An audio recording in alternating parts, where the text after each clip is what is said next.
जी अस्सलाम वालेकुम। कैफ 3 लेक्चर 15। आज के लेक्चर में चैप्टर 3 को हम कंप्लीट करेंगे। टॉपिक हमने स्टडी करना है application examples of data analytics, data stages, basically data stages. जो डाटा स्टेजेस हमने कल पढ़ी थी, कल डाटा स्टेजेस वाला कंसेप्ट पढ़ा था ना हमने। हाँ जी, स्टेजेस याद है आपको? शाबाश। कौन कौन सी 4 स्टेजेस थी? Descriptive, diagnostic, predictive, prescriptive. पहली 2 डी और एंड वाली 2 पी वाली। ओके शाबाश। आज हम पढ़ेंगे इम्प्लीकेशंस ऑफ डाटा एनालिटिक्स। बहुत ही आसान 5 मिनट का कंसेप्ट है, ठीक है। तो लेकिन आज हमने इजी डे रखा हुआ है आपका। आज हम इस कंसेप्ट को स्टडी करेंगे, इम्प्लीकेशन ऑफ डाटा एनालिटिक्स। फिर 2 प्रैक्टिकल एग्जाम्पल्स के जरिए से सीखेंगे डाटा स्टेजेस की एप्लीकेशन क्या है। और फिर नेक्स्ट कंसेप्ट की तरफ जाने की बजाय हम कुछ रिवीजन इस चैप्टर की क्विक सी रिवीजन कर लेंगे। वो चीट शीट हमने नहीं ना डिस्कस की हुई इस चैप्टर की। चीट शीट पढ़ रहे हैं ना? चीट शीट कितने स्टूडेंट्स पढ़ रहे हैं? शाबाश। हम उसको डिस्कस करेंगे, उसी बहाने इस चैप्टर की हमारी रिवीजन हो जाएगी। लेकिन पहले आपको बता दूं, क्या ग्रुप में मैसेज आ गया आज मेंटी क्विज नहीं है? ओके चलिए। दूसरी चीज, क्या आपको पता है कि आज आपका टेस्ट भी है? हाँ जी। तो क्लास के बाद आपकी कोई और क्लास है? इस क्लास के बाद कितने स्टूडेंट की क्लास है इस क्लास के बाद? और कितने स्टूडेंट की कोई क्लास नहीं है? चलिए, तो आपने फिर टेस्ट आज देना है, ठीक है। आपके पास ऑप्शन वैसे तो घर जाके वर्क फ्रॉम होम वाली ऑप्शन भी है, तो लेकिन यहाँ पे अगर एग्जाम एनवायरनमेंट में दे तो वो मेरे ख्याल में ज़्यादा बेहतर है। लेकिन बहरहाल टेस्ट आपने ज़रूर अटैम्प्ट करना है, ठीक है। और इंशाल्लाह आज आप टेस्ट अटैम्प्ट करेंगे ना, मैंने टीम के साथ शेयर किया है, संडे तक यानी परसों तक आपको टेस्ट चेक होके वापस मिल जाएंगे। और बताएं, ताकि फौरी तौर पे आपको उसका फीडबैक मिल जाए, ठीक है। थोड़ा सा हमने प्लान किया है चीज़ों को, थोड़ा सिस्टम बनाया इस दफ़ा ऐसा कि आपको जो टेस्ट चेकिंग है वो क्विकली मिलती रहे, ठीक है। बड़ी बात कर दी मैंने, कोई बात नहीं, हम इंशाल्लाह पूरा कर लेंगे। इस कमिटमेंट को कर लेंगे ना? शाबाश, मेरी टीम कमिटेड है, बिल्कुल कर लेंगे इंशाल्लाह। वो लिंक नहीं आज वो याद करवाइएगा इनके साथ, ठीक है। वो ब्रेन्स के बनाना भी है और इनके साथ वीडियो लिंक भी शेयर करना उसका, ठीक है जी। तो करें स्टार्ट आज के टॉपिक की तरफ। चलिए शाबाश। बहुत आसान। क्या पढ़ा था हमने कल? हमने ये पढ़ा था कि डाटा एनालिटिक्स की स्टेजेस 4। अच्छा बताइए, जो पहली स्टेज क्या थी? डिस्क्रिप्ट। उसमें की क्वेश्चन क्या था? और फिर इसके बाद डायग्नोस्टिक, रीजन, फिर उसके बाद प्रेडिक्टिव, व्हाट विल हैपन, और फिर उसके बाद प्रेस्क्रिप्टिव, जिसमें क्या था? What should we do. शाबाश। अच्छा मुझे बताइए कि जैसे जैसा डाटा स्टेजेस में आगे मूव करते जाएंगे तो मशीन की इन्वॉल्वमेंट वो ज्यादा होती जाएगी कि कम होती जाएगी? जो डिफरेंट मॉडल्स हैं उनका इस्तेमाल कम्प्लेक्स होता जाएगा कि इजी होता जाएगा? कम्प्लेक्स होता जाए। तो डाटा स्टेजेस में जैसे जैसे आगे मूव करते जाए ना, तो ह्यूमन इन्वॉल्वमेंट या ह्यूमन एलिमेंट का रोल कम होता जाता है और मशीन्स का, सॉफ्टवेयर का, डिफरेंट मॉडल्स का रोल ज्यादा होता जाता है, ठीक है। इसलिए आपने देखा होगा कि जो डिस्क्रिप्टिव स्टेज के ऊपर जो टेक्निक्स यूज की जाती हैं वो कंपैरेटिवली सिंपल हैं, इजी टू यूज हैं। लेकिन जो प्रेस्क्रिप्टिव स्टेज पे टेक्निक्स यूज की जाती हैं वो हाईली कम्प्लेक्स हैं। तो ये जो फ्लो है ना कि ह्यूमन इन्वॉल्वमेंट कम होती जाती है, जैसे जैसे आगे चलते जाए मशीन की इन्वॉल्वमेंट ज़्यादा होती रहती है, इसे कहते हैं मैच्योरिटी मॉडल। डाटा मैच्योर हो रहा है, डाटा एनालिटिक्स मैच्योरिटी मॉडल इसको बोलते हैं, ठीक है जी। अच्छा, आज के लेक्चर में हम क्या सीखने जा रहे हैं? कोई नई चीज़ नहीं सीखने जा रहे, कोई नई चीज़ नहीं सीखनी। फिर क्या सीखना है?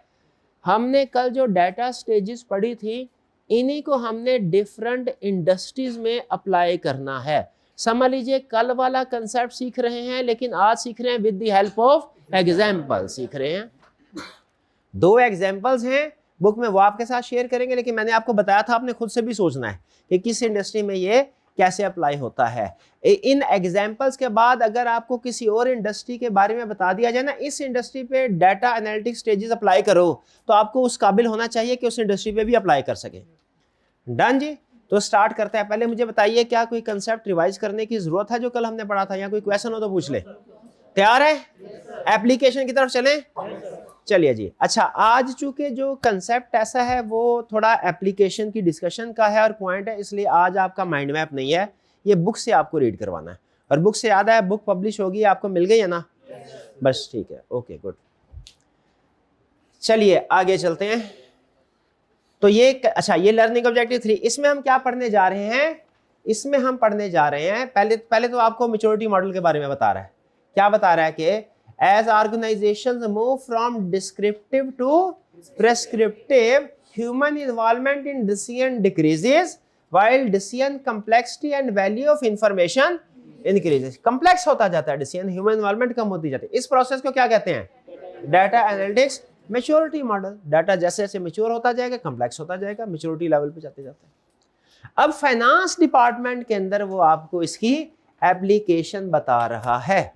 फाइनेंस सेक्टर के अंदर, सॉरी फाइनेंस सेक्टर के अंदर, फाइनेंस का क्या होता है? फाइनेंस सेक्टर कौन सा सेक्टर है? पैसों का, जिसमें एक बड़ी एग्जांपल बैंकिंग सेक्टर है, लेकिन और भी स्टॉक एक्सचेंज, इन्वेस्टमेंट, ये भी फाइनेंस सेक्टर है।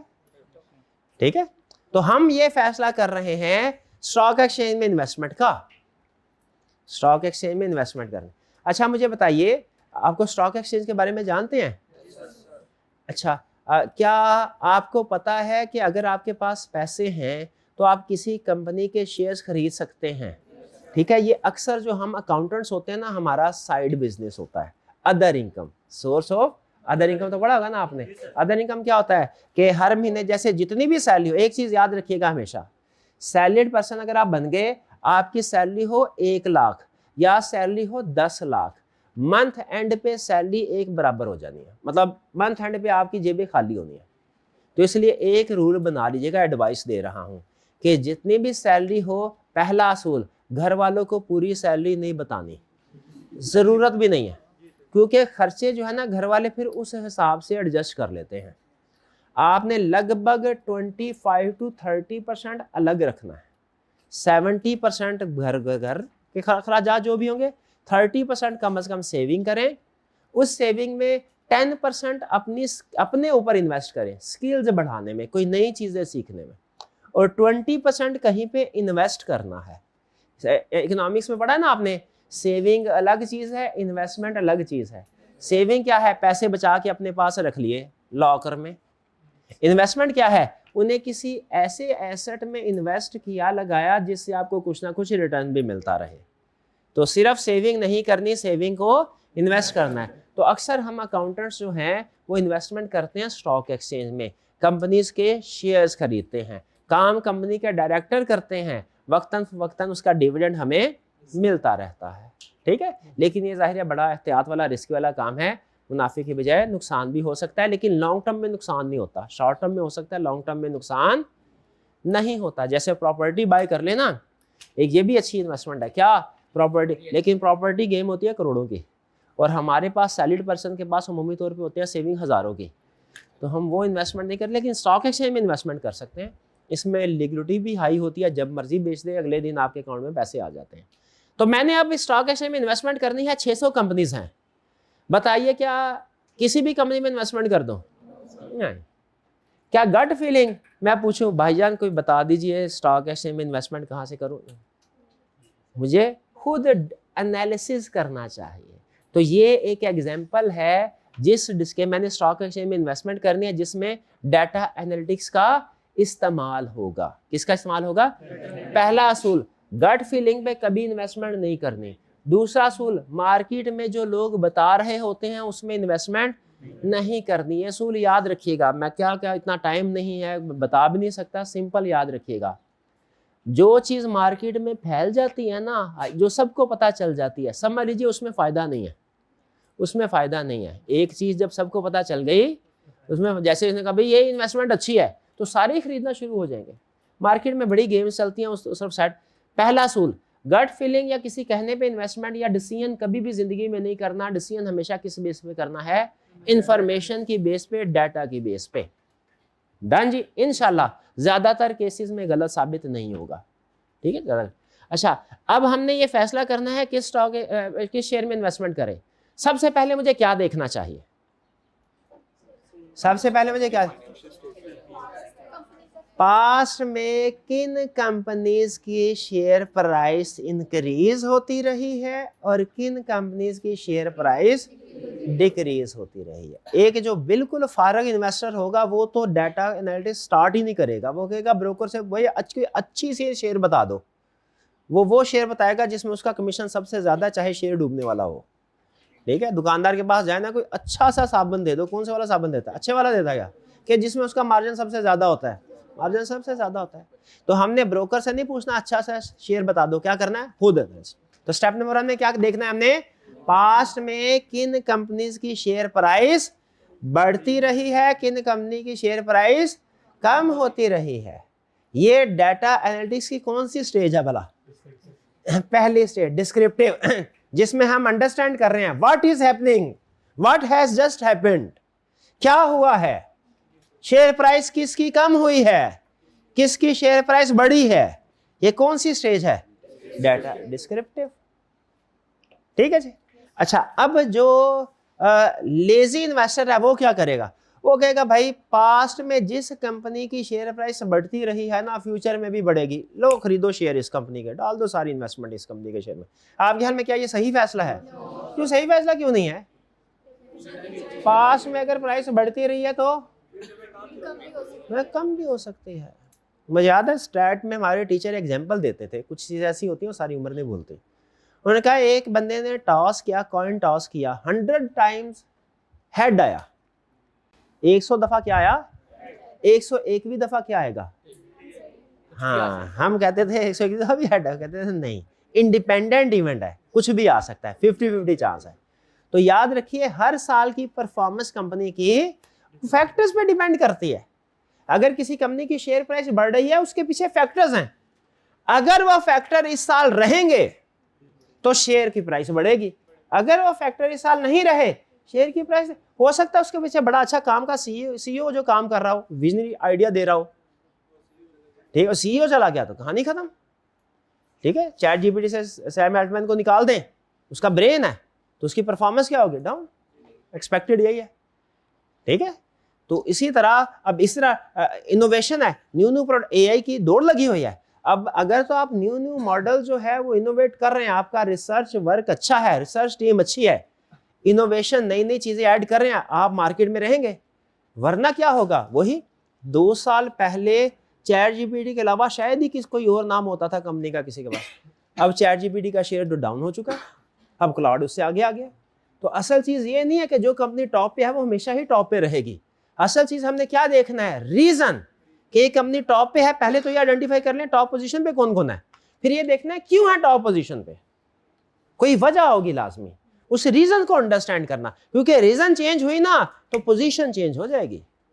तो क्या हमें सिर्फ आम इन्वेस्टर की जगह ये सोचना चाहिए कि जिस कंपनी के पिछले 3-4 साल में शेयर बढ़ रहे हैं उसके अब भी बढ़ रहेंगे और इन्वेस्टमेंट करनी, क्या करना चाहिए, रीजन देखने, शेयर बढ़ रहे हैं किस वजह से बढ़ रहे होंगे। ये कौन सी स्टेज है, डायग्नोस्टिक स्टेज डाटा की, कहता है यहां पे देखिए उसकी रीजन क्या है। अच्छा, रीजन हमने देख ली, फिर इसके बाद असल मकसद तो हमारा ये है, देखें पास्ट में जो शेयर प्राइस बढ़ती रही ना उस पर हम अफसोस ही कर सकते हैं कि हमने देर कर दी। असल में हमारा जो फैसला होगा ना, दरअसल बजाहिर हम फैसला कर रहे होंगे पास्ट को देख के, लेकिन असल में हमारी बेसिस ऑफ डिसीजन पास्ट नहीं है, ये है कि फ्यूचर में कंपनी का प्रॉफिट होगा कि नहीं। मैं अगर इन्वेस्टमेंट करूंगा तो ये सोच के करूंगा क्या इस कंपनी के नेक्स्ट ईयर में शेयर प्राइस बढ़ने वाली है। अगर फर्ज करें किसी कंपनी की पास्ट में शेयर प्राइस बढ़ती रही है, अब फ्यूचर में एक्सपेक्टेशन है कि कम हो जाएगी, क्या मैं उसमें इन्वेस्टमेंट करूंगा? नहीं करूंगा। मैं जो पास्ट का एनालिसिस भी कर रहा हूं ना, उसका असल पर्पस क्या है, फ्यूचर को प्रेडिक्ट करना, क्योंकि मुझे जो डिविडेंड मिलेगा, मुझे जो फायदा मिलेगा वो फ्यूचर की जो प्राइस मूवमेंट है उससे मिलेगा। तो मैंने क्या करना है, जब मैंने रीजन समझ ली ना, रीजन समझ ली, तो अब मैं फ्यूचर को प्रेडिक्ट कर सकता हूं। रीजन समझे बगैर आप फ्यूचर को प्रेडिक्ट नहीं कर सकते। ये ऐसा नहीं है कि ये लाइन चल रही है यहां पे, अब आगे भी इसी तरह चलती जाएगी टाइम सीरीज में, ऐसा नहीं है। आपने देखना है इस लाइन के ऊपर इंक्रीज होने के बैक एंड पे फैक्टर्स कौन कौन से हैं। अब कमिंग ईयर में वो फैक्टर इंक्रीज होंगे कि डिक्रीज होंगे या सेम रहेंगे, उस लिहाज से आगे पता चलेगा ना।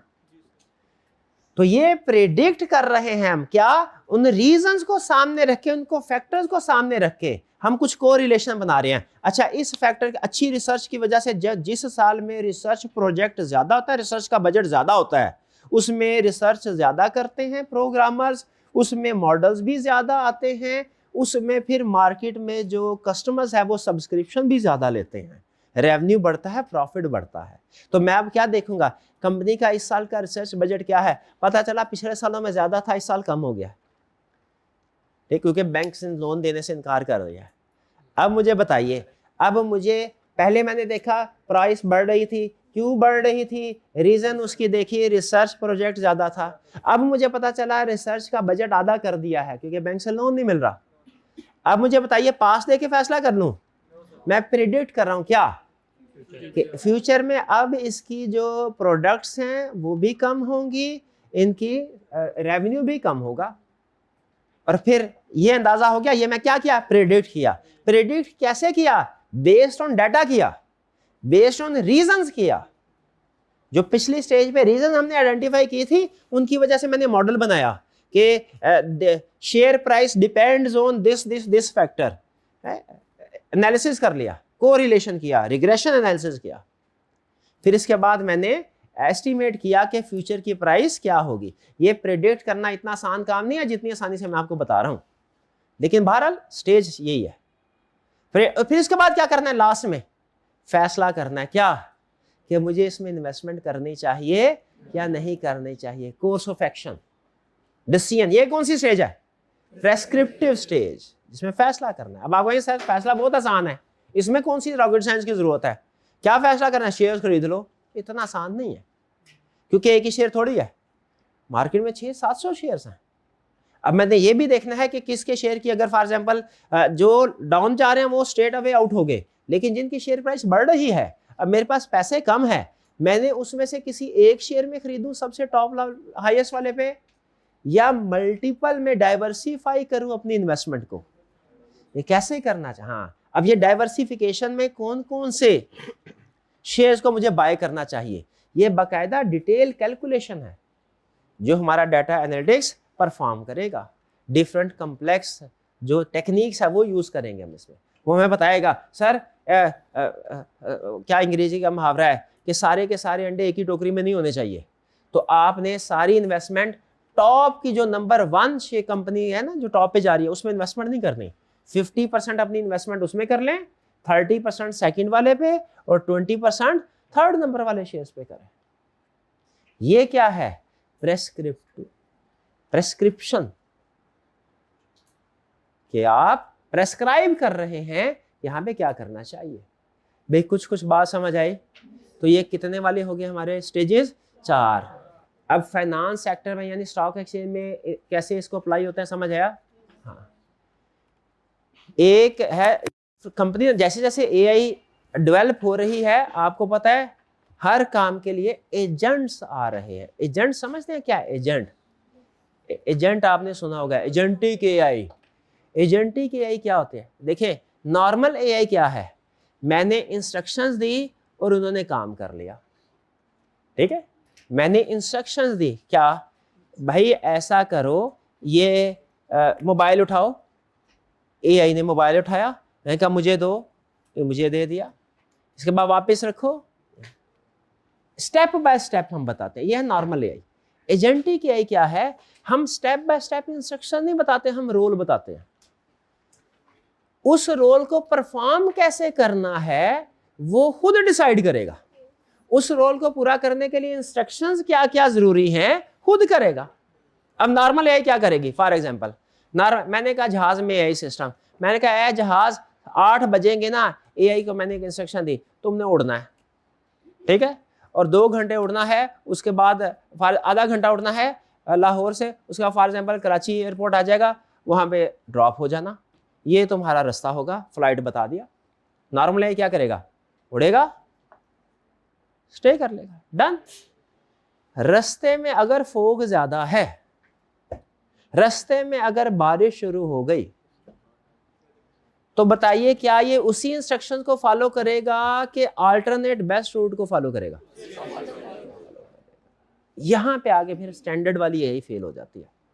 एजेंटिक एआई क्या करती है, वो अल्टरनेट चीजें जो एफिशिएंट चीजें हैं वो देखती रहती है साथ साथ कंटिन्यूसली, और खुद से डिसीजन लेते रहते हैं। अल्टीमेट जो आपने ऑब्जेक्टिव दिया है उससे डेविएट नहीं करेंगे, लेकिन उस ऑब्जेक्टिव को अचीव करने के लिए हमने इंस्ट्रक्शन नहीं दी, वो भी कह रहा है मेरे को इंस्ट्रक्शन ना दो। आपके ऑब्जेक्टिव को पूरा करने के लिए हालात चेंज होते रहते हैं, तो मैं क्या हर चीज के बाद आपसे पूछता रहूंगा? नहीं, मैं खुद से डिसीजन मेकिंग करता रहूंगा। नॉर्मल एआई में आपको कोई टास्क देना, वो 5 मिनट का टास्क के दरमियान में 10 दफा पूछेगा, ये कर लूं, ये कर लूं, ये कर लूं, इसमें क्या करना है, इसमें ऐसे करना है, इसमें ऐसे करना है, इसमें ऐसे करना है। हम साथ साथ उसको इंस्ट्रक्शन देते रहते हैं, वो भी अच्छी बात है। एजेंटिक एआई में क्या है, सारा काम खुद। तो एक स्टॉक एक्सचेंज में इन्वेस्टमेंट में आपको बता रहा था, ऐसी वेबसाइट्स मौजूद है 6 महीने पहले आ गए थे, जो आपको स्टॉक एक्सचेंज में इन्वेस्टमेंट के लिए आपको एजेंट्स सेल करती हैं। एजेंट्स जैसे उसको बोलते हैं रोबो एडवाइजर। रोबो एडवाइजर क्या करता है, समझे, एक रोबोट है जो आपको स्टॉक एक्सचेंज में इन्वेस्टमेंट के लिए एडवाइस करता है। आपने क्या करना है, सिर्फ उसको लिंक कर देना पाकिस्तान स्टॉक एक्सचेंज के साथ, वो सारा एनालिसिस करके आपको बताता रहेगा, ये शेयर बेच दो, ये शेयर खरीद लो, इसका वो डिटेल एनालिसिस जो हम नहीं कर सकते वो कर लेगा विद इन मिनट्स। तो ये क्या कर, बैकएंड पे आप मुझे बताइए, वो रोबो एडवाइजर जो है वो क्या परफॉर्म कर रहा है, वो सारी डाटा एनालिटिक्स की ये स्टेजेस अप्लाई कर रहा है। प्रेस्क्रिप्शन भी दे रहा है आपको एंड पे, और अगर आपने उसको अलाउ किया, वो आपके बिहाफ पे इन्वेस्टमेंट भी करेगा, आपके बिहाफ पे इन्वेस्टमेंट। अब अगली बात सुन के शायद आपको हैरानगी होगी, क्या कोई रोबोट मिलियनेयर बन सकता है? मिलियनेयर रोबोट बन सकता है? यस, बन सकता है। साइंटिस्ट ने एक्सपेरिमेंट किया, मतलब साइंटिस्ट प्रोग्रामर्स ने, कि भैया प्रोग्राम स्टॉक एक्सचेंज में इन्वेस्टमेंट का प्रोग्राम सारा दे दिया, और फिर कुछ पैसे दे दिए उसको, कि फर्ज कीजिए ये 10 लाख है, अब तुम खुद देखो, स्टॉक एक्सचेंज एनालिसिस करके देखो किस में इन्वेस्टमेंट करनी चाहिए, किस कंपनी के शेयर खरीदने चाहिए, किस कंपनी के शेयर कब सेल करने हैं। और फिर इसको सिर्फ स्टॉक एक्सचेंज नहीं, जो दुनिया में जो डिफरेंट न्यूज़ होती हैं, जितनी चैनल्स होते हैं फॉर एग्जांपल, उसकी भी एक्सेस दे, क्योंकि अल्टीमेटली वो जो इवेंट्स होते हैं दुनिया में वो स्टॉक एक्सचेंज को अफेक्ट करते हैं। अब मुझे नहीं पता फॉर एग्जांपल कि ये जो ईरान और अमेरिका की आपस में अगर कोई निगोशिएशन कामयाब होती है, सुलह हो जाती है, तो इसका स्टॉक एक्सचेंज में किस कंपनी के शेयर पे क्या फर्क पड़ेगा, मुझे सिर्फ इतना पता है, ओवरऑल पॉजिटिव इंपैक्ट होगा बस। अब किस कंपनी के शेयर्स जो हैं, वो कौन सी वाली कंपनी ऐसी है जो अपने ऑपरेशन में वो ऑयल का ज़्यादा इस्तेमाल करती है और कौन सी कम इस्तेमाल करती है, कौन सी लोकल सोर्स, मुझे इसके बारे में नहीं पता, क्योंकि मेरे पास लिमिटेड नॉलेज है। रोबो एडवाइजर के पास सारा नॉलेज होगा, तो वो इसमें इन्वेस्टमेंट करके मिलियनियर बन चुके हैं। ठीक है, वो जाहिर है बैकएंड में कोई ना कोई रियल पर्सन होता है जिसको उनका बेनिफिट जाता है। तो ये सारा क्या, किस वजह से? डाटा एनालिटिक्स की वजह से। लेकिन हम क्या करें, हम अभी भी फोन उठा के ब्रोकर से कहेंगे, हाँ भैया बताओ किस कंपनी के शेयर बढ़ने वाले हैं, कौन सी अच्छी कंपनी, ये अच्छी कंपनी है। वो बाद में पता चलता है वो अच्छी उसके लिए थी, वो हमारे लिए नहीं थी। तो ये डाटा एनालिटिक्स की एप्लीकेशन समझ आई आपको? चलिए आगे चलते हैं। नेक्स्ट एक और एप्लीकेशन, दूसरी एप्लीकेशन कौन सी? एयरलाइन। अब एयरलाइन में अब क्या है, फॉर एग्जांपल आप मुझे बताइए, एयरलाइन डाटा एनालिटिक्स को क्या यूज कर सकती है? बिल्कुल यूज कर सकती। एक छोटी सी एग्जांपल, क्या कि वो एयरलाइन ये देखना चाहिए कि क्या हमारी फ्लाइट शेड्यूल्स के मुताबिक हैं या नहीं है, एयरलाइंस को देखना चाहिए। तो ये देखना कि क्या फ्लाइट्स शेड्यूल के मुताबिक अराइवल डिपार्चर है या कि डिलेड है, ये देखना। कैसे देखेगी कंपनी देखेगी कैसे, मुझे पहले ये बताएं कि हमारी फ्लाइट्स, आप पीआईए के डाटा एनालिस्ट हैं, आपने ये देखना है कि फ्लाइट्स टाइम पे आ रही हैं या नहीं। कैसे देखेंगे? पास्ट डाटा में देखेंगे कितनी फ्लाइट्स हैं, शेड्यूल्ड डिपार्चर क्या था, एक्चुअल क्या था, अगर डिले हुई है, अराइवल था। ठीक है, ये कौन सी स्टेज है डाटा एनालिटिक्स की? डिस्क्रिप्टिव, जिसमें आप जान रहे हैं व्हाट का मतलब है फैक्ट्स इकट्ठे कर रहे हैं, आप फैक्ट्स इकट्ठे कर रहे हैं, क्या हो रहा है, क्या हो रहा है हमारे इर्द गिर्द, ये फैक्ट्स इकट्ठा करना, ये क्या है यहाँ? Descriptive analytics. अच्छा, फिर क्या सिर्फ ये काफी है कि जी हमारी 20% फ्लाइट्स डिलेड है, क्या इम्प्रूवमेंट के लिए, क्योंकि असल मकसद जो है ना इंफॉर्मेशन, देखें इंफॉर्मेशन में अगर यूजफुलनेस नहीं है ना, इंफॉर्मेशन किसी काम के नहीं। वो इल्म जिसका फ़ायदा नहीं, ना दीन का फ़ायदा ना दुनिया का फ़ायदा, उस इल्म के हासिल करने का कोई ज़रूरत नहीं है। वो टाइम वेस्टेज है, वो टाइम वेस्टेज है। जैसे यूट्यूब पे 90% कंटेंट जो है वो क्या, एंटरटेनमेंट। एंटरटेनमेंट में क्या है, ना दीन का फ़ायदा ना दुनिया का फ़ायदा, वो टाइम ज़ाया। फ़ायदा होता है लेकिन उन कंपनीज़ का है जो एंटरटेनमेंट करवा रही है हमारी। ठीक है, तो बताइए, जो इंफॉर्मेशन हमें डिस्क्रिप्टिव एनालिटिक्स से पता चल गया फ्लाइट्स डिले हो रही हैं, क्या ये इंफॉर्मेशन काफ़ी है? नहीं, फ़ायदा यहाँ तक रुक के नहीं मिलेगा, आगे चलना पड़ेगा। आगे क्या देखना है? क्यों, वजह देखो, क्यों डिले हो रही है, क्यों डिले। ये कौन से वाला एनालिटिक्स है? आपके ख्याल में क्या क्या रीज़न हो सकती है? वेदर कंडीशंस हो सकते हैं, शाबाश, इसके डिले हो सकते, और स्टाफ अवेलेबल नहीं है फॉर एग्जांपल। ठीक है, सिक्योरिटी रीजन हो सकती है, पेट्रोल की प्राइसेस, शाबाश, बिल्कुल ठीक है। ये डिफरेंट फैक्टर्स हो सकते हैं, ये आपने सर्च करके इनको लिस्ट डाउन करना है। ये हमारी कौन सी वाली हुई? डायग्नोस्टिक। इसमें जो ट्रैफिक डाटा लिखी है इसका क्या मतलब है? मैं अभी इसकी तरफ आता हूँ, पहले आप ये एग्जांपल मैं ज़बानी कलामी आपको समझा दूँ, फिर जो लिखा हो उसकी तरफ आता हूँ। तो डिस्क्रिप्टिव हो गया हमारा, उसके बाद क्या हुआ? डायग्नोस्टिक भी हो गया, हमें पता चल गया रीजंस क्या है भाई, ये 2-3 बड़ी बड़ी रीजन है। नेक्स्ट क्या करना है? प्रिडिक्ट करना है। हमने कहा अच्छा, ये जो अक्सर फ्लाइट डिले हो रही है ना, ये मुल्तान से जब कराची जा रहे हो तो रास्ते में आजकल मौसम ठीक नहीं है, और महकमा मौसमियात ने बोला हुआ है अगले हफ्ते में भी ना इस इलाके में बारिशें होंगी। ठीक है, फोग वगैरह होगी। इसका मतलब क्या हुआ, अब अगले हफ्ते में भी एक्सपेक्टेड है कि यहाँ पे फ्लाइट्स डिले होंगी या फोग ज़्यादा होगी। ठीक है, ये है। अब ये हमारे पास क्या हुआ? प्रेडिक्टिव। अच्छा, स्टाफ हमारा जो है ना, इस ये जो फॉर एग्जांपल पेशावर से लाहौर की फ़्लाइट होती है, इस टर्मिनल पे, इस एयरपोर्ट पे हमारा स्टाफ जो है वो कम है पेशावर, इस वजह से फ़्लाइट्स अक्सर डिले हो जाती हैं। ठीक है, उनको प्लान करना होता है, शेड्यूल करना होता है, इस वजह से। ये क्या हुआ हमारा, कौन सी स्टेज?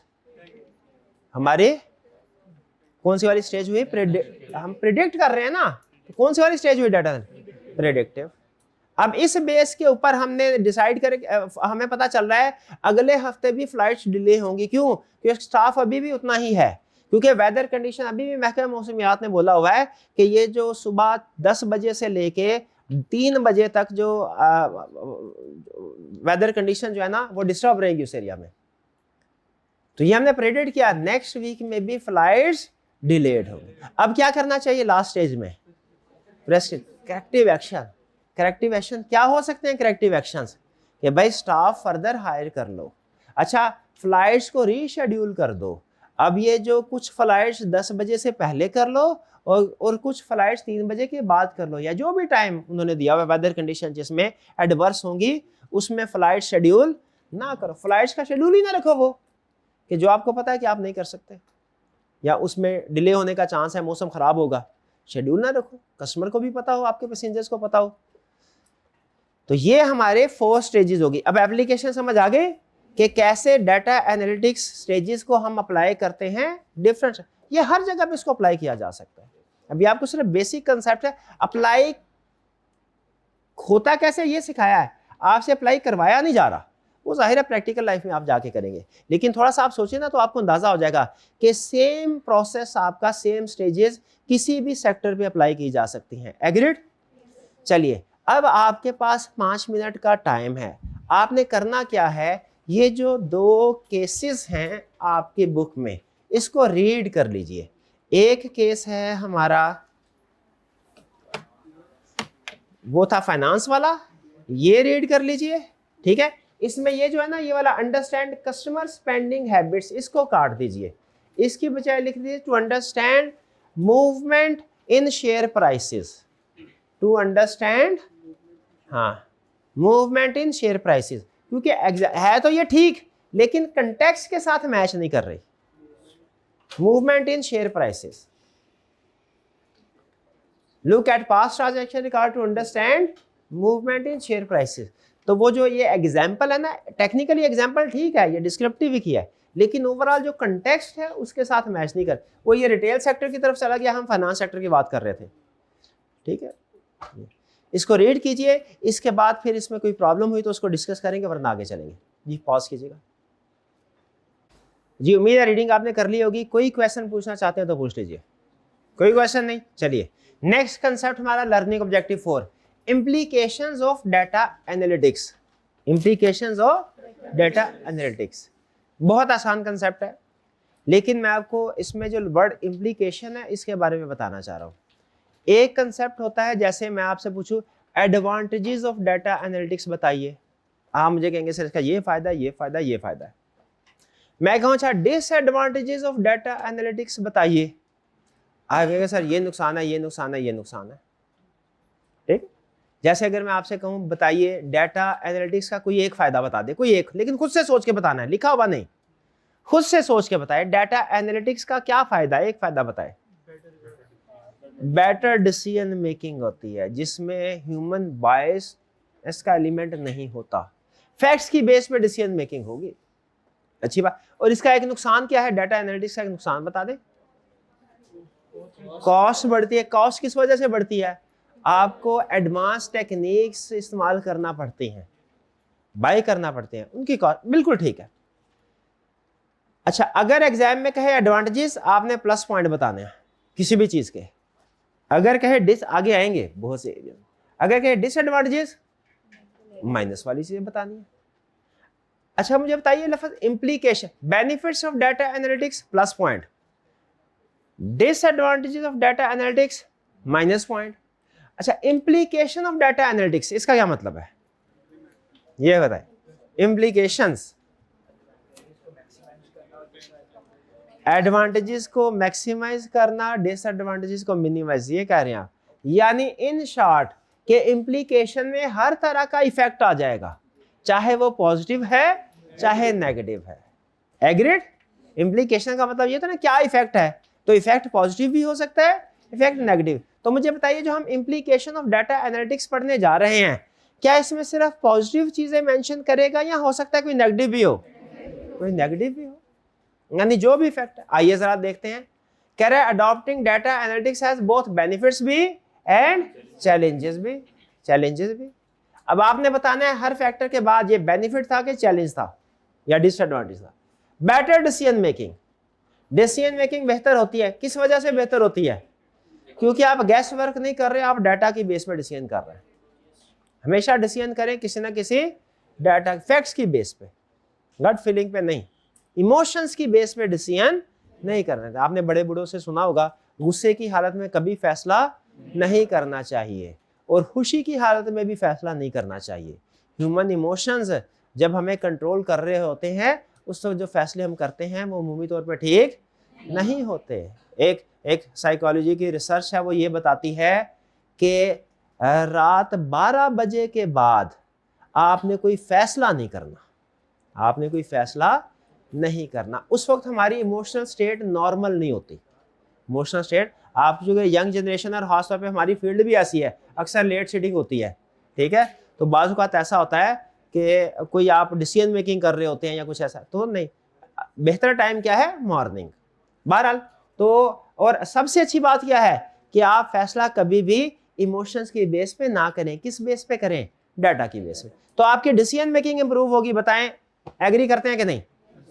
जी मेरे भाई।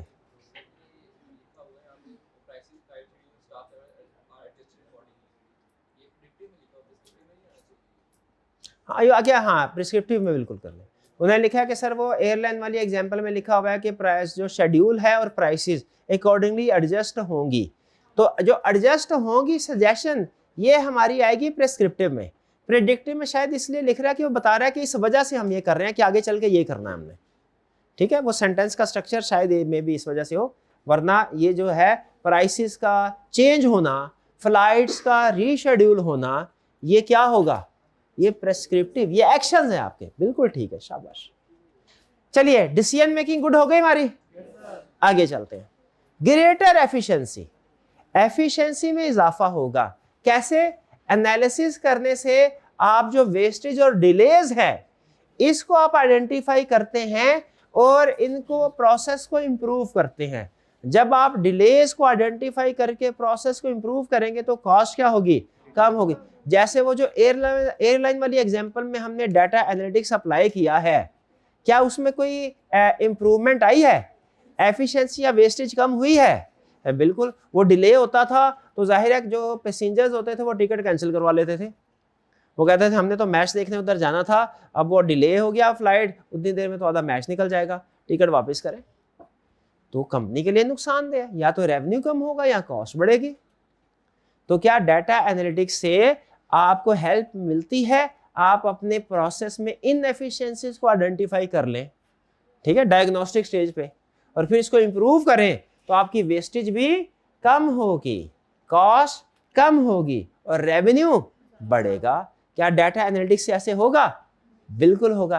कैसे होगा? जब आप डायग्नोस्टिक स्टेज में अपने वीकनेसेस को आइडेंटिफाई करेंगे, प्रेस्क्रिप्टिव स्टेज में एक्शन के जरिए से उनको खत्म करेंगे, तो कॉस्ट कम हुई कि नहीं हुई, रेवेन्यू बढ़ा कि नहीं बढ़ा? ये दूसरा फायदा। ग्रेटर एफिशिएंसी, एफिशिएंसी इसी चीज का नाम है, एफिशिएंसी पढ़ा ना क्या? एफिशिएंसी और इफेक्टिवनेस, समझे? एफिशिएंसी है कॉस्ट कम होने का नाम, इफेक्टिवनेस है रेवेन्यू बढ़ने का काम। कंपेटिटिव एज कहता है अगर आप डाटा एनालिटिक्स को यूज करते हैं तो डाटा एनालिटिक्स मार्केट चेंजेस को फास्टर रिस्पॉन्ड करती हैं, वो कस्टमर को बेहतर समझते हैं। इंसानों को इंफॉर्मेशन कलेक्ट करने में, एनालिसिस करने में, फैसला करने में टाइम लग सकता है, डाटा एनालिटिक्स टूल्स को टाइम नहीं लगता। जैसे मैंने आपको रोबो एडवाइजर की बात की, स्टॉक एक्सचेंज के अंदर ना with in second share price change होती है। तो उसमें अगर कोई एक इंसान अगर देखे ना कि भैया इस सोचने पे आए, अच्छा मार्केट में ये इवेंट हुआ है, इसकी वजह से अब क्या होगा, कौन सी कंपनी इफेक्ट होगी, किस कंपनी के शेयर, ये ड्रिल डाउन करना शुरू करे, उसे और कुछ भी नहीं 4-5 मिनट लग जाएंगे। लेकिन जो हमारा रोबो एडवाइजर है वो क्या करेगा, विद इन सेकेंड्स एनालिसिस करके उस प्राइस पे पहुंच जाएगा, हमसे पहले वो शेयर खरीद चुका होगा और हमारे फैसला करने के तक शेयर की प्राइस शायद बढ़ चुकी हो। इसी तरह बाकी इंडस्ट्री में भी एग्जांपल है कि जब डाटा एनालिटिक्स एक प्रॉपर, क्योंकि आप जब डाटा एनालिटिक्स को फॉलो करते हैं ना तो आप एक पूरा वर्क फ्लो स्टैब्लिश कर देते हैं, सिस्टम स्टैब्लिश कर देते हैं कि आइंदा जितने भी एक्टिविटीज हों इस प्रोसेस के जरिए से हों। तो वो प्रोसेस क्या होता है, क्विक होता है, आपकी डिसीजन मेकिंग क्विकली हो जाती है। पहले उसने बोला डिसीजन मेकिंग बेहतर होगी, फिर उसने बोला डिसीजन मेकिंग से आपको फायदा होगा, डिसीजन मेकिंग बेहतर होगी, फिर क्या बोला, डिसीजन मेकिंग से फायदा होगा, फिर क्या बोला, डिसीजन मेकिंग जल्दी जल्दी होगी, कंपेटिटिव एडवांटेज है। कंपेटिटिव एडवांटेज किसको बोलते हैं, वो चीज जो आपके पास हो और कंपेटिटर के पास ना हो, उसे बोलते हैं competitive advantage, competitive edge. Competitive edge या कंपेटिटिव एडवांटेज क्या है, किस चीज को कहते हैं, वो चीज, वो रिसोर्स, वो चीज, वो सिस्टम, वो प्रोसेस, कोई भी ऐसी चीज जो आपके पास है और कंपेटिटर के पास नहीं है, उसको क्या बोलते हैं, कंपेटिटिव एज या कंपेटिटिव एडवांटेज। ठीक है, जैसे कोक बनाने का फार्मूला, कोक एज है, कंपेटिटिव एडवांटेज है उसका। ठीक है, मिलती जुलती बना लेते हैं, एग्जैक्ट वो टेस्ट नहीं आता। तो जब आप ऐसा सिस्टम बना लेंगे जो क्विकली डिसीजन मेकिंग किया करेगा, किसी भी दूसरे, अभी दूसरे लोग कैलकुलेशन कर रहे होंगे, आपका रोबो एडवाइजर शेयर खरीद भी लेगा, तो ये कंपैरेटिव एडवांटेज ना हुआ, बिल्कुल हुआ। अगर फर्ज कीजिए उसको हमने एयरलाइन वाली एग्जांपल में उसको हमने वेदर कंडीशंस के साथ लिंक कर दिया है, ठीक है, तो वो पहले से ही वेदर डाटा लेके प्रेडिक्ट कर देगा। जैसे वो गूगल पे होता है ना, आप वो क्या होता है मुझे बताइए, जो आपको मोबाइल के ऊपर आ जाता है वेदर कंडीशन, भाई आज 4 घंटे बाद 80% चांस है बारिश होगी, ऐसा है ना। ये कौन सा स्टेज है डाटा की, प्रेडिक्टिव, प्रेडिक्ट कर रहा है। बैक एंड पे जाहिर है कोई डाटा कलेक्ट भी हो रहा होगा, ठीक है, उसकी बेस पे एनालिसिस भी हो रहा होगा। अच्छा बताइए, बेटर डिसीजन मेकिंग बेनिफिट है या चैलेंज है, ग्रेटर एफिशिएंसी, कंपैरेटिव एडवांटेज या data quality changes, sorry data quality challenges. क्या मतलब, कह रहा भैया ये सारे फायदे हासिल करने के लिए एक चीज जरूरी है, क्या, कि जो डाटा आप इकट्ठा कर रहे हैं वो गुड क्वालिटी का हो। अगर बैड क्वालिटी का डाटा हुआ तो फिर बैड से माहिर से माहिर शेफ हो, अगर जो उसने आपने जो उसको गोश्त दिया है फॉर एग्जांपल वही खराब है, क्या वो मज़े की डिश बना सकता है? वो नहीं, वो खराब ही हो। वैसे मज़े की डिश बनाने का एक पाकिस्तानी तरीका है, कोई भी ख़राब हो ना, जैसे आलू चने दही भले वगैरह ख़राब हो गए आलू सारे, क्या करो मसाला ज़्यादा कर दो। गोश्त ख़राब हो जाए मसाला ज़्यादा कर दो, नींबू शिमू छोड़ दो, उसका अपना टेस्ट आ जाता है। तो उस मसाले को क्या समझते हैं? बड़ा मज़ेदार हो गया, बड़ा मज़ेदार है। असल में वो उसके अंदर दफन होती है जो उसकी बीमारी होती है। तो क्या कह रहा है? डाटा अच्छा, स्टेजेस सही, डिसीजन सही होगा। और अगर आपका डाटा ही गलत है, ठीक है। अच्छा मुझे बताइए, डाटा क्वालिटी एक डाटा एनालिटिक्स स्टेजेस के लिए क्या गुड डाटा क्वालिटी होना जरूरी है? डाटा क्वालिटी होना जरूरी है? डाटा क्वालिटी का क्या मतलब होता है बताएं? क्या हमने कहीं पढ़ा है डाटा क्वालिटी? उसमें बताया था गुड क्वालिटी डाटा में क्या क्या खसूसियात होती हैं, बताया था ना? मेरे भाई ने याद किया है? गुड क्वालिटी डाटा क्या होता है? मेरे भाई ने याद किया है? गुड क्वालिटी डाटा में क्या क्या चीजें होनी चाहिए? एक्यूरेट, कंप्लीट, शाबाश, बिल्कुल बिल्कुल यही बता रहा है। Good results need good data. अगर आपका डाटा अच्छा होगा रिजल्ट अच्छे मिलेंगे, डाटा आपका बैड होगा, पुअर होगा, रिजल्ट्स भी बैड और पुअर। ये क्या है? बेनिफिट है क्या? ये चैलेंज है कि आपका डाटा रिलायबल होना चाहिए। क्लियर? कोई प्रॉब्लम, कोई मुश्किल था? कोई मुश्किल नहीं था। चलिए आइए, अभी हमारे पास टाइम है तो आज क्लास जल्दी ना खत्म कर लें। चलिए, आप कहते हैं तो नहीं करते। अब हम फिर यूं करते हैं कि इसकी चीट शीट को पढ़ लेते हैं, इसी बहाने रिवीजन हो जाएगी। टेस्ट की रिवीजन तो करनी ही करनी है, टेस्ट के लिए नेक्स्ट वीक में टेस्ट है ना आपका, इसका भी तो टेस्ट होना है। रिवीजन तो करनी ही करनी है, तो इसी बहाने हमारी रिवीजन हो जाएगी। जरा बताइए, एक company gathers customer feedback online but never removes duplicate entries, which cycle stage is missing? Data cleansing. An analyst jumps straight to building a regression model without first scanning for outliers. Which stage was skipped? Data exploration नहीं किया इसने। Data exploration में क्या करते हैं? Outliers का लफ्ज दिखा हुआ है। Okay. A model accurately predicts sales trend, yet manager takes no action.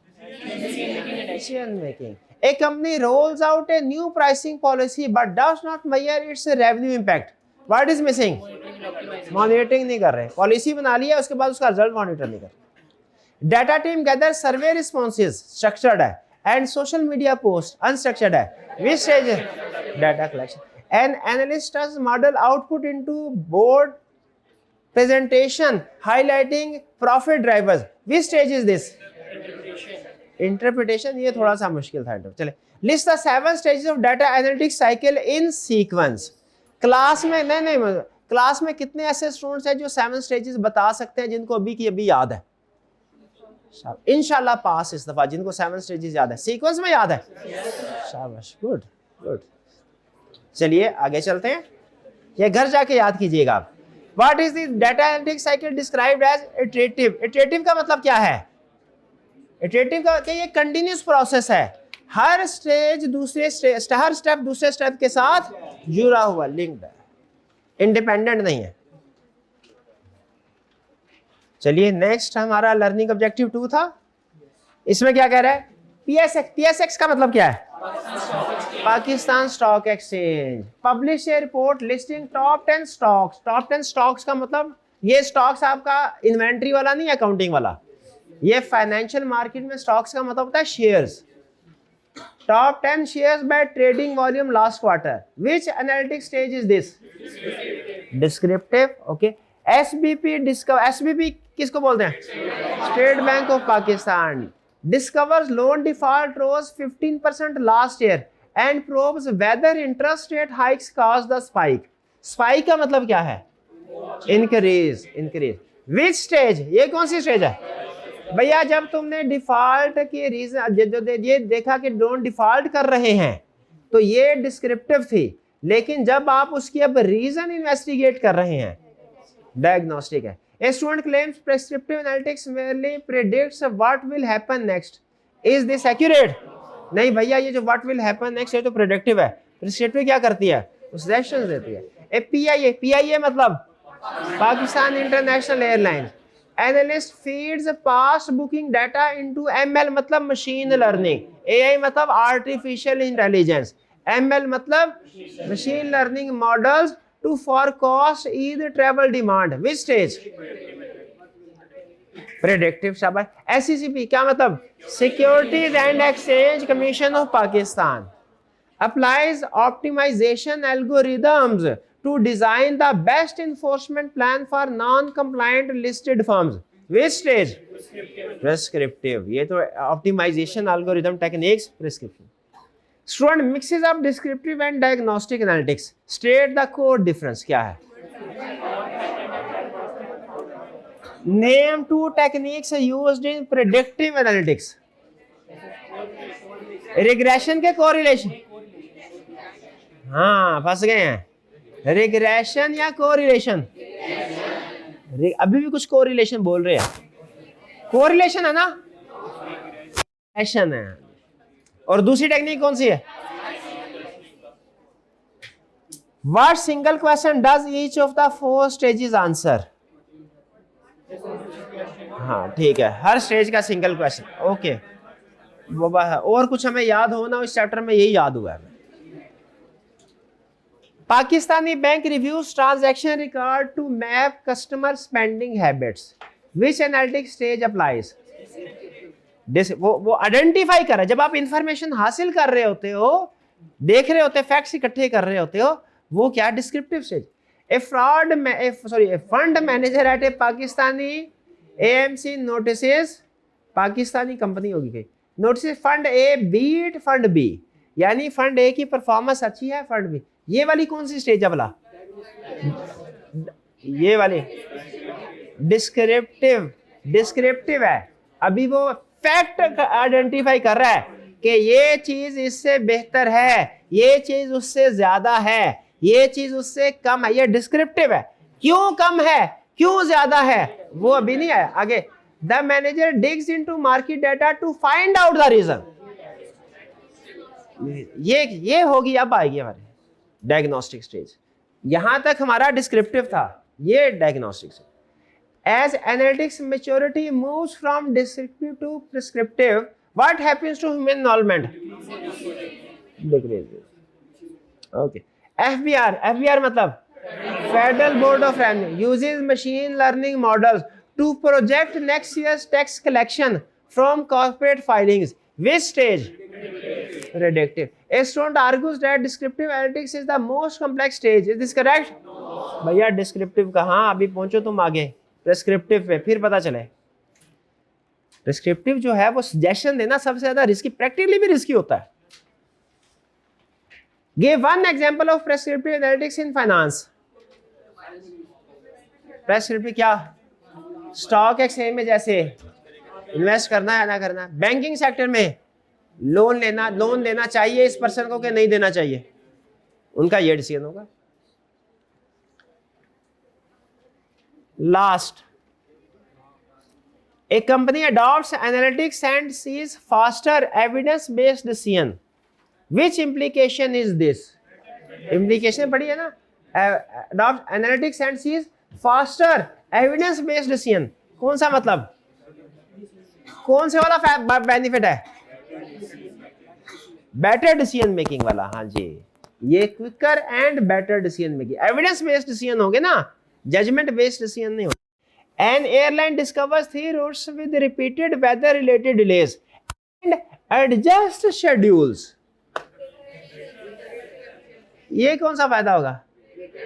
Greater efficiency. Roots adjust करने की वजह से अब उसका प्रोसेस में जो डिलेज आ रहे थे, जो इनएफिशिएंसीज आ रही थी, वो खत्म हो गया। A firm's predictive model returns wrong forecast due to incomplete input data. What is the root issue? क्या चीज है? डाटा क्वालिटी इश्यूज, हाँ जी, इनकम्प्लीट इनपुट डाटा, सही आइडेंटिफाई किया, इनपुट डाटा ही ठीक नहीं था, data quality issues, good. Company A uses analytics to react to market shift faster than company B, which implication, हाँ जी, जो चीज आपके पास है, जो एफिशिएंसी, जो लेवल ऑफ एक्सपीरियंस दूसरों के पास नहीं है, क्या कहलाता है, कंपेटिटिव एज, कंपेटिटिव एज, ठीक है। जैसे कुछ स्टूडेंट हैं, कुछ स्टूडेंट ऐसे हैं जिनके वालिद साहब या बड़े भाई जो हैं वो चार्टर्ड अकाउंटेंट है, कुछ स्टूडेंट फैमिली मेंबर है कोई ना कोई, कुछ स्टूडेंट ऐसे हैं जिनका फैमिली मेंबर कोई चार्टर्ड अकाउंटेंट नहीं है। हमारी फैमिली में कोई चार्टर्ड अकाउंटेंट नहीं था जब मैंने स्टार्ट किया। तो मुझे ये बताइए, जिनकी फैमिली में कोई ना कोई चार्टर्ड अकाउंटेंट है उनके लिए क्या है, कंपेटिटिव एज, उनको ऊंच नीच बता देगा सारी। चलिए, ये था हमारा चैप्टर, यहाँ पे चैप्टर 3 कंप्लीट होता है। अच्छा, और भी है, ओके ओके, तीन, ओके ओके, एक minute. A student says analytics is a one-off exercise. Is this correct? One-off, ये continuous exercise है, हमेशा चलती रहेगी। List the 4 key implications of data analytics. अच्छा, ये तो रटे वाला सवाल है। Airline uses prescriptive analytics for crew scheduling and personalized marketing. What benefits follow? क्या होगा? Crew scheduling, हाँ, efficient operations होंगे, बिल्कुल ठीक है। अच्छा, अब आपको पता है रिजल्ट से पहले, आई कैप के रिजल्ट से पहले हमारी सैटरडे संडे क्लास नहीं है, तो कल हमारी क्लास नहीं है। आपने इस चैप्टर को रिवाइज करना है, नेक्स्ट वीक में टेस्ट होगा, ठीक है। और आपका जो इस वीक का टेस्ट है, तो अब आज वाला टेस्ट वो आज लाजमी दीजिएगा, कॉलेज में ना दे सके तो आपने फिर घर जाके उसको अपलोड करना है, लेकिन लाजमी दीजिएगा, ठीक है जी। 15 मिनट के बाद आप टेस्ट के लिए जा सकते हैं। आज का लेक्चर यहाँ ख़त्म करते हैं, अल्लाह हाफिज़।